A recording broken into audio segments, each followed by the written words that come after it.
Hello, I'm Helen Bradley. Welcome to this video tutorial. In this tutorial, I'm going to show you how you can create a neon sign in Illustrator using strokes and some simple effects. As always, let's have a look and see what it is that we're trying to achieve. This is the neon sign that we're going to create. We're not actually going to create the word neon, but we're going to create the neon effect here and also this little shadow below the image. And then later on in another video tutorial, I'll show you how to create this neon text effect.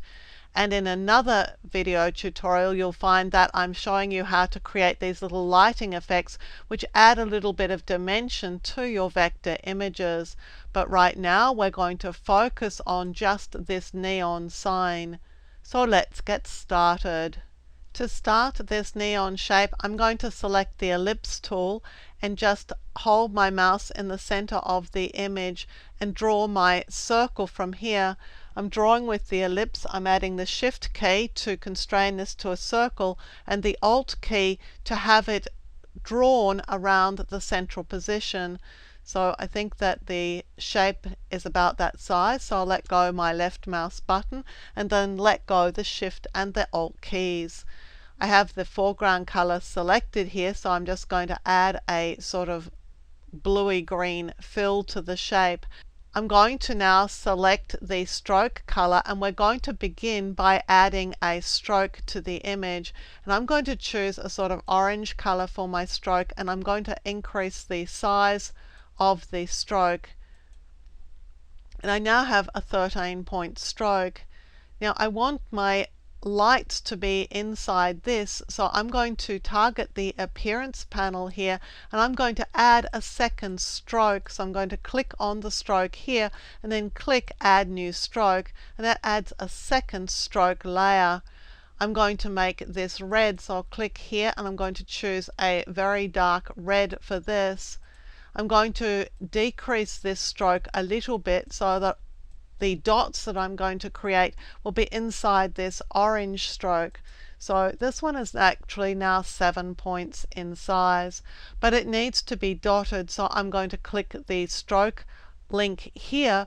I'm going to select rounded caps. I'm going to select dashed line. I'm going to select 0 points here, and then the gap can be any value that I like. If I choose a gap of 7, then each of these dots is going to be butted up against each other. If I choose a larger gap, then they're going to be separated from each other. I like to have a stroke weight and a gap width that are pretty close to each other, but in this circumstance, since I'm looking for a sort of neon look, I'm going to have a slightly bigger gap width than the actual weight. And I'll just click outside this shape, and there is the first of my neon shapes. It is as easy as that to have a shape that has a fill, a stroke, as well as an additional dotted stroke. The next element was that sort of slash, so I'm going to create it using the pen tool. I'm going to click to start my shape somewhere up here. I'm going to click and drag here to create a rounded end. I'm going to click up here to create this end of it, and then in the middle and back at the beginning point. Now right now it's not as good as it could look. I'm just going to press D to go back to the default colors because I find it just a little bit easier to work with my shapes when I'm not worried about whatever it is that they're being filled with. So now I can reshape my shape and just get it to look the way I want it to look. So I'm going to call this good for my shape. It needs, of course, to be behind the other shape, but let's worry about filling it first of all. I'm going to select the fill color and let's fill it with the same red as we are using for around the other neon sign. Well, it would help if I'd selected the shape before I do that. So let's go and select the fill color and add the red to it. Now for this one, I want a border around it. I want a stroke around it. So let's go and get the stroke and let's go and create this as a sort of yellow color. And I'm going to increase the stroke width. Actually, let's make that orange. And now what we want is a set of small dots, very much like these dots here, and we do it as we did the other ones using the strokes. I'm going to add a second stroke. I'm going to add that as a yellow stroke, and I'm going to make it dotted.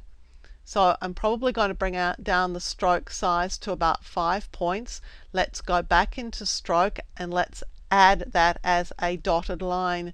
We use rounded caps, dashed line, and we're just going to decrease the gap width. I'm thinking that for a 5-point line, a 9-point gap width is going to work for this situation. Now, if you remember the initial shape, these dots were actually inside the shape, not on the outside edge, and I need to move them to put them in there. I do that by selecting, with the stroke selected here in the Appearance panel, selecting Effect and then Path and then Offset Path. Because what I want to do is to bring this path inside this shape. When I click Preview, you can see that it's around the outside of the shape because the offset is 10.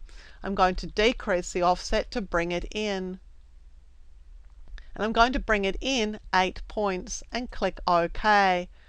I need another set of these dotted lines, so I'm just going to drag this stroke onto the new layer, and I have a second stroke. The problem is that it's right over the top of the first one, so I'm going to target it and choose the Open Stroke panel here so I can get to its offset path setting. If I double click this, I can change the offset. Let's have the preview turned on. You can see that creating a 16-point offset gives me a second set of dots inside the first, and I can go ahead and copy this one and again open it up and change the path offset. It will need to be another 8 pixels further. So 24 will give me an even set of dots. And again, I'll do that once more.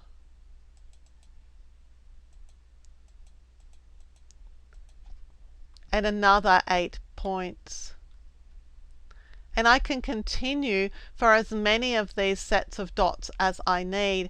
Now, because this shape is going behind this one, I don't need any more because I'm going to pretty much have covered the area that I need to. So I'm just going to go into my Layers panel here, open up the layer I'm working on, and here's my circle path here, and here's this sort of swash or slash sort of shape. I'm just going to reverse the two of them by dropping the front one, or dropping the circle over the top of the other one. Now to finish this off, I'm going to add a drop shadow to this circle so that it's separated a little bit from the shape underneath.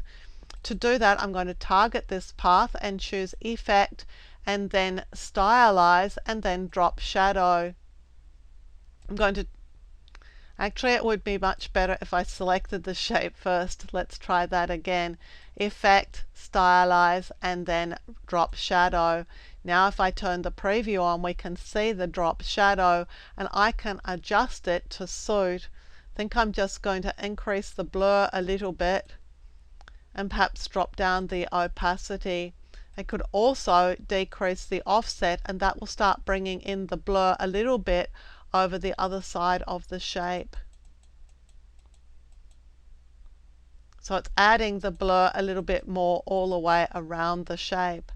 When I'm happy with the blur or the drop shadow that I've got, I'll just select OK. And there is the shape that we've created. And the only thing we need to do to finish this off is that shadow at the bottom. To create that, I'm going back to my ellipse tool, and I'm just going to drag out a very shallow ellipse. Now I'm going to press the letter D to go back to my default colors, and in actual fact I want to fill this with sort of black color.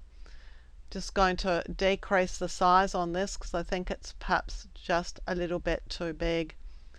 And now to make it a little bit more blurry, I'm going to target it and choose Effect and then Blur and then Gaussian Blur. Here's my blur here. I'm going to turn the preview on. I'm just going to adjust the blur until I get a nice little shadow effect and click OK. So there's the effect that we came here to create, a sort of neon look set of shapes in Illustrator, and it's been done with one layer, one shape for this little shadow, one for the circle and one for this swash shape, and we've been very smart about creating the other elements using the strokes and fills that we can through the appearance panel, adding drop shadow to the shapes to give it a bit of dimension. So let's have a look and see how far we were away from the original concept. Just going to turn this top layer off, and let's just have a look at the shapes that we were going to create. These are the original shapes that I created and the shadow that goes with them.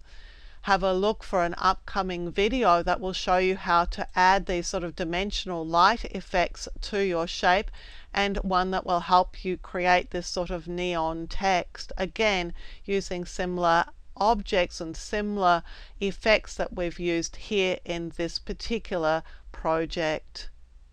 I'm Helen Bradley. Thank you for joining me for this video tutorial.